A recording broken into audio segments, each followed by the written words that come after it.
Renewed fighting revives fears of further chaos in the ongoing civil war in Somalia. But who exactly are the players this time around, and what do they want as their country spirals into seemingly endless discord and division? This is Inside Story.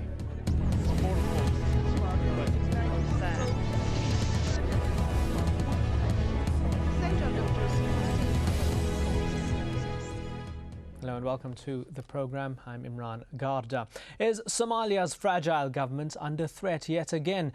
Fighting has killed around 70 people in Mogadishu in the last few days alone. And as the crisis continues, anti-government fighters have been capturing key towns and villages near the capital. While members of the Shabaab group took the town of Johar on Sunday, it's about 90 kilometers from Mogadishu and was chosen as the temporary location for Somalia's transitional government in 2005. Witnesses said the Shabaab fighters attacked the town from two fronts, killing several civilians. Johar, seen as one of the last strongholds of the Somali government, it now controls little more than the centre of the country's capital with the support of the African Union troops. So what is happening inside Somalia? The country hasn't had an effective government since 1991. Since then, various warring factions have competed for control of the country. As we just mentioned, Shabaab is an anti-government militant group. They want to impose Sharia law across Somalia, and the US has linked them with Al-Qaeda. They and the recently formed group Hizbul Islam consider President Sheikh Sharif a traitor for agreeing to head an internationally backed government. And neither group has felt satisfied with the president's introduction of Islamic law. Hizbul Islam leader Sheikh Hassan Dahir Awais has recently returned from 2 years in exile. He's voiced his approval of attacks on African Union peacekeepers who have been attempting to protect the government from being toppled. We are fighting the foreign troops in Somalia, which are there without legitimacy or approval of the Somali people. These soldiers constitute the problem which destroyed everything in Somalia. And joining us now are our guests in Washington, D.C., Mohammed Abdullahi Omar, the Somali Foreign Minister. In London, Zakaria Mahmoud Haj Abdi, Deputy Chairman of the Alliance for the Re-Liberation of Somalia. And also in London, Mohammed Gour, Chairman for the Somali Concern Group. Gentlemen, thank you very much for joining us. Mr. Abdi, if I could start off with you, how important do you think was the fall of this town, Johar? Does the opposition think it can now take Mogadishu? Well, I think Johar is a key town in the north of Mogadishu, and it is the stronghold of Sheikh Sharif, but because of the Somali people are actually resented this so-called TFG government, they have no basis in anywhere in the country.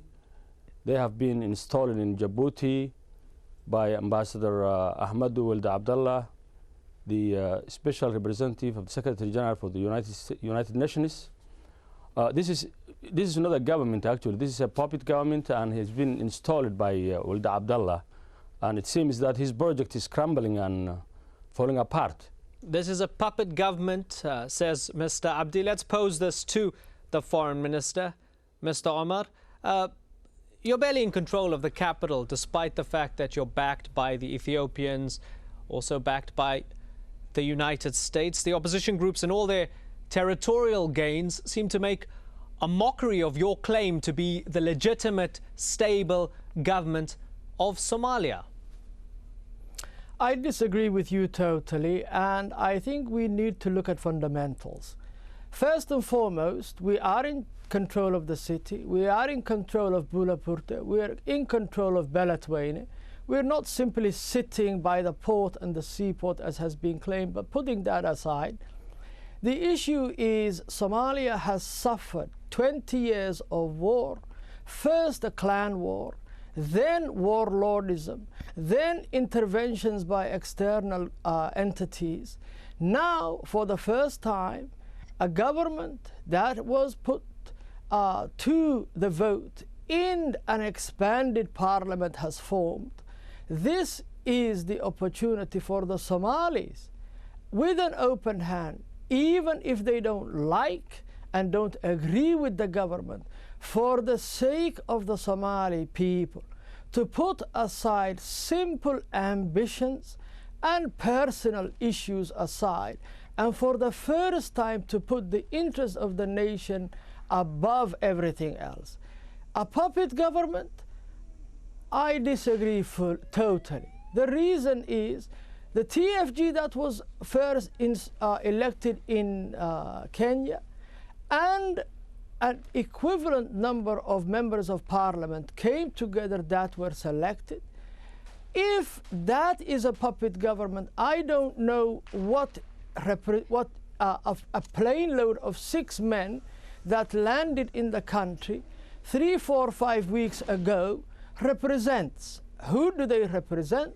Who elected them? Who do they speak for? So let's put that issue aside. Okay. The critical matter is... Sorry to interrupt you. I just want to go to Zakaria Mahmoud Haj Abdi, talking about puppets and other interests. Who's funding you? Who's funding the opposition movements in Somalia? Your group included, as well as Al-Shabab? This is not an opposition movement. This is national liberation forces who actually liberated the country from the Ethiopian occupation. And the Sheikh Sharif's entourage and his bunch of people, actually, they are simply an extension of the Ethiopian occupation. They have been installed in Djibouti. They have no roots whatsoever in the country, no supporters. If they are supported by the Somali people, they wouldn't have gone inside the AMISOM tanks when they land in Mogadishu, for example, in Mogadishu airport. I'm going to ask you again. Outside. I'm going to ask you again, sir, because you seem to be sidestepping the question. Where are you getting your funding and your weapons from? We are getting our funding and our support from the Somali public, whether they are inside and outside, because this is not their government. This is not owned by the Somali people.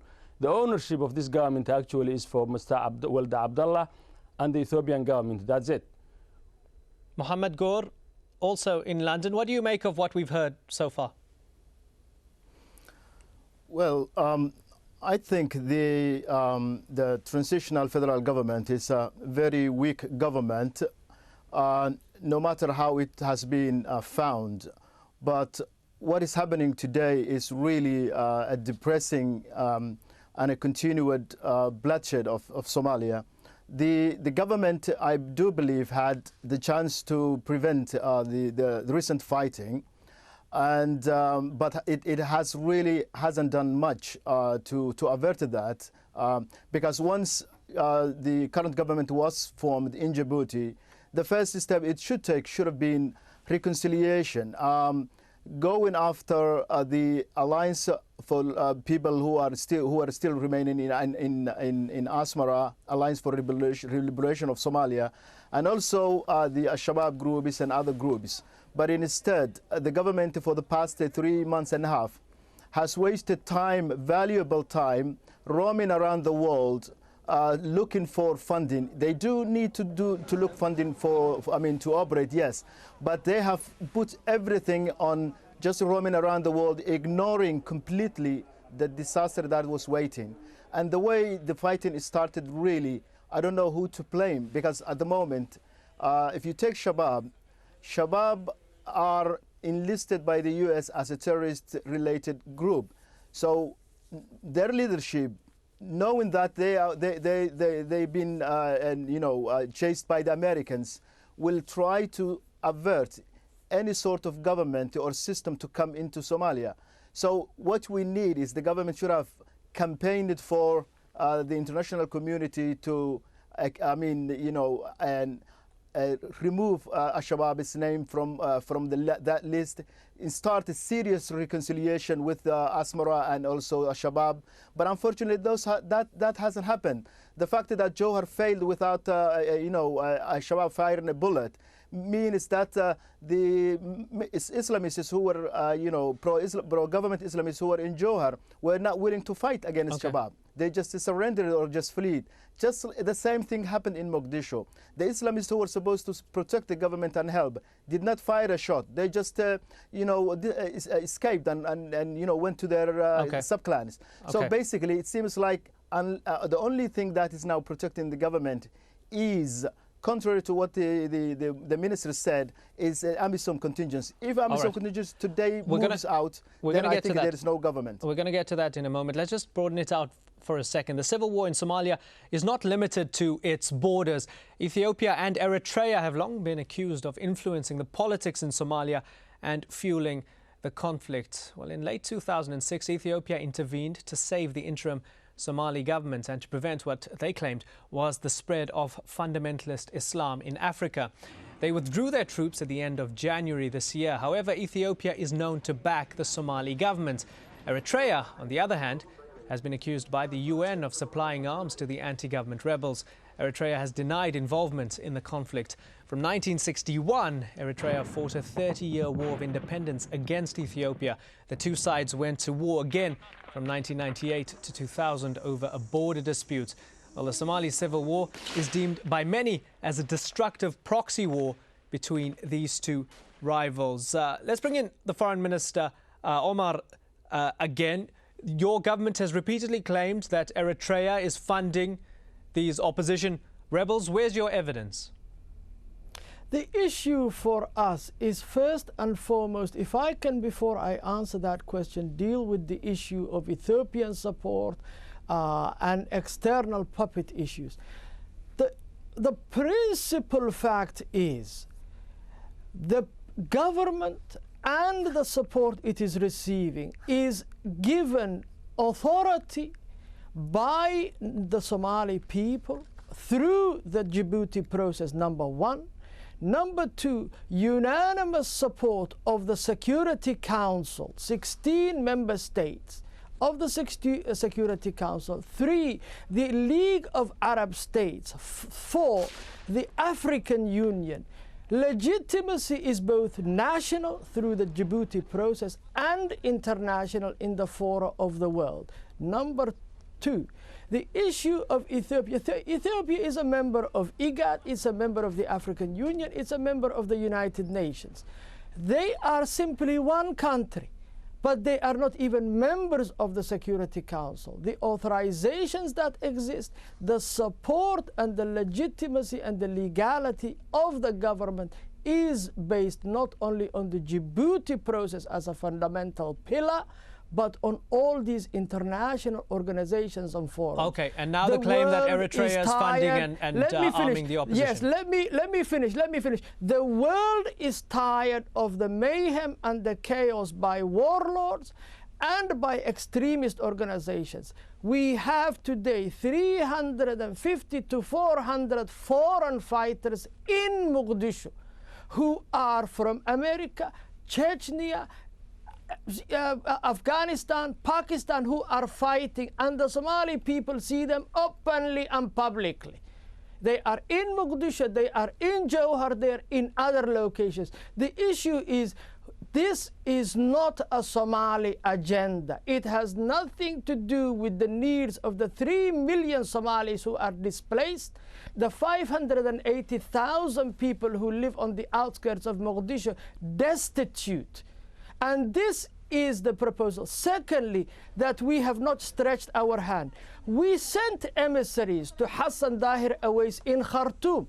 We have seen him and sent emissaries to him in Mogadishu. We have asked and proposed that he put forward his requirements in writing, verbally, in meetings. Ministers of the government have seen him. Ministers of government have spoken to him. Our hand is open. So let's pose this to, is there. We are ready to negotiate. Mahmoud Haj Abdi.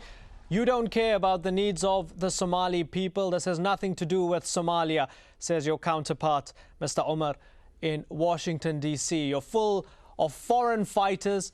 Somalia is not at the fighter's heart. What do you make of that? Yes, we do. We care our Somali people. We are the ones who actually defended Somali people, who actually freed from the Ethiopian occupation. The mayhem that he's mentioning, what he's talking is completely nonsense. I mean, this mayhem has been created by the Ethiopian occupation. 2 years of killing sprees, hundreds of thousands of Somalis has been displaced by the Ethiopian occupation. Another tens of thousands of people have been killed or maimed or looted by the Ethiopian occupation. And now this government is actually an extension of the Ethiopian occupation.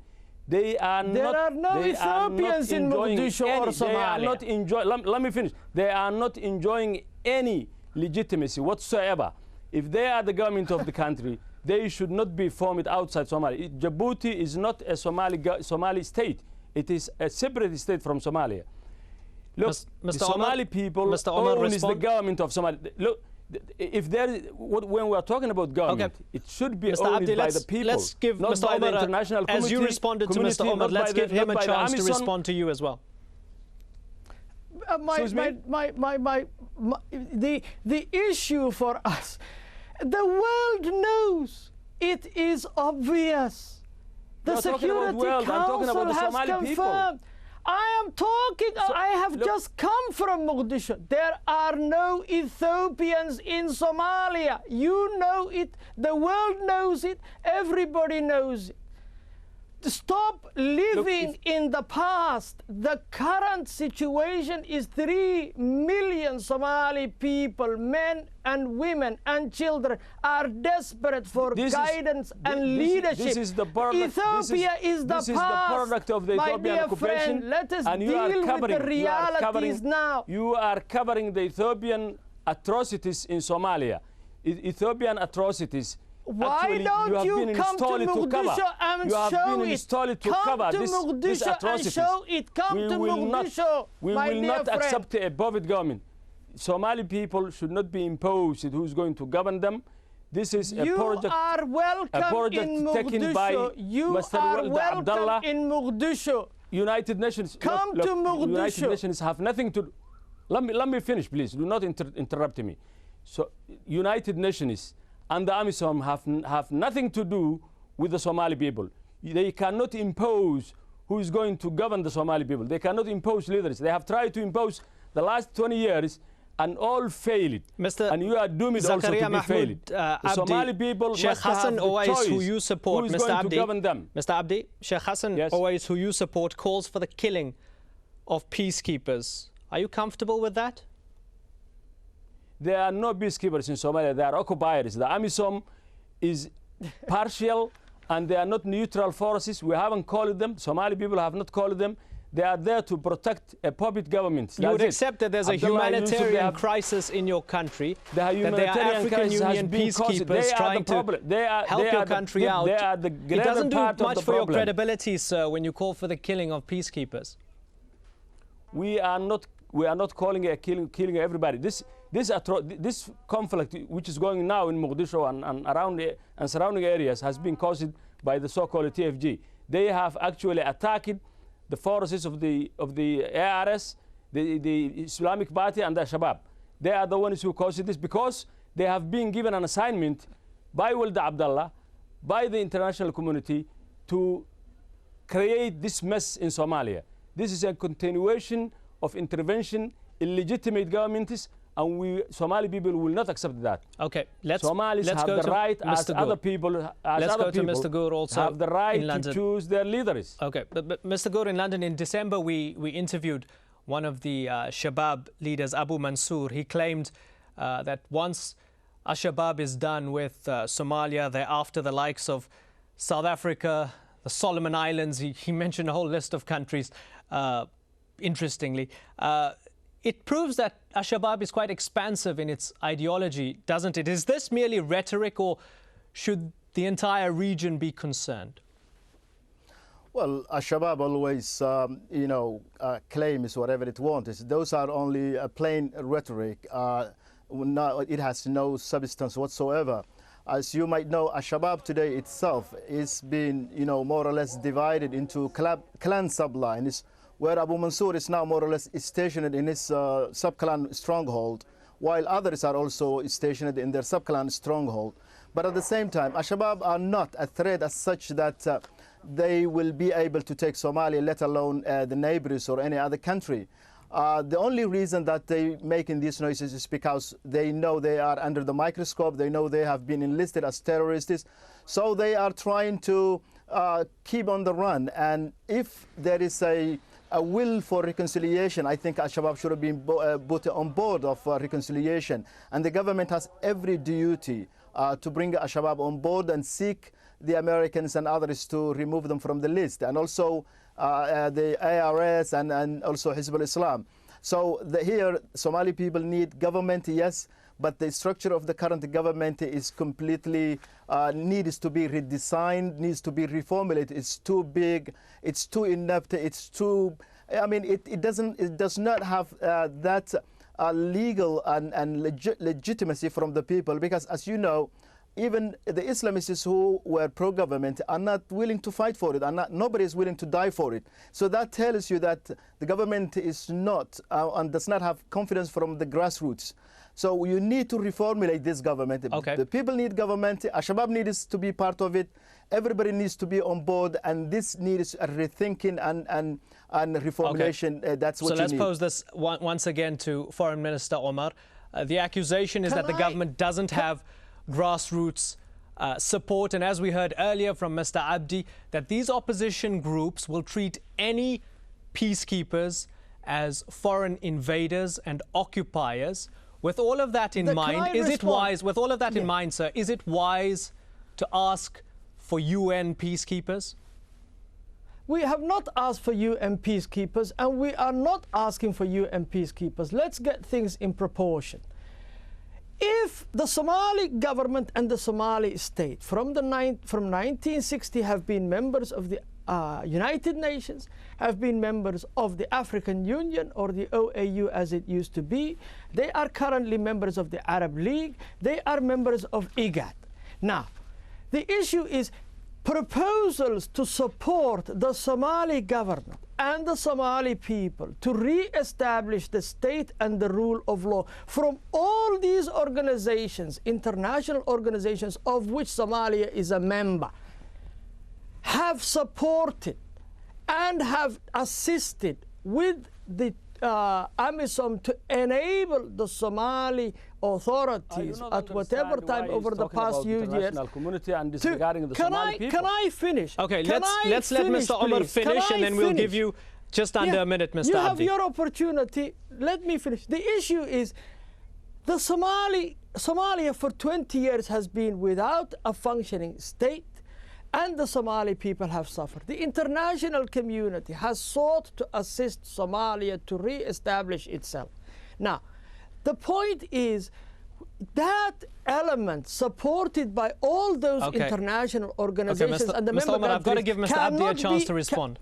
Cannot be labeled as a partisan or an issue of being supporting one side. Okay, we are you got your ready. point across. Come to the government. Okay, you got your point across. 30 seconds, Mr. Abdi. We are running out of time. Mr. Abdi, 30 seconds, your response. You can understand from our own discussion here. Look, the gentleman is talking about United Nations, IGAD, AU. These are the bone of contention for the Somali people. These are the people who interfered since 1991 to Somalia and haven't done anything except a mayhem, except a displacement and killing and foreign intervention. What we need is to considerate and concentrate on Somali people rather than we outside. Have run out of time. You should not be an extrovert. We must be an introvert. We must considerate of the Somali people. Okay, Mr. Abdi, I've got to come in there. We have run out of time. I'm sorry, I'm going to have to interrupt you, Mr. Abdi. Inside Mogadishu. Okay, thank you very much, Mr. Abdi, Mr. Omar, and Mr. Gur. It's been fascinating hearing your thoughts, and thank you, our viewers, for joining us as well. Of course, we welcome any ideas you want to share with us. Please email them to us at insidestory@aljazeera.net. See you soon.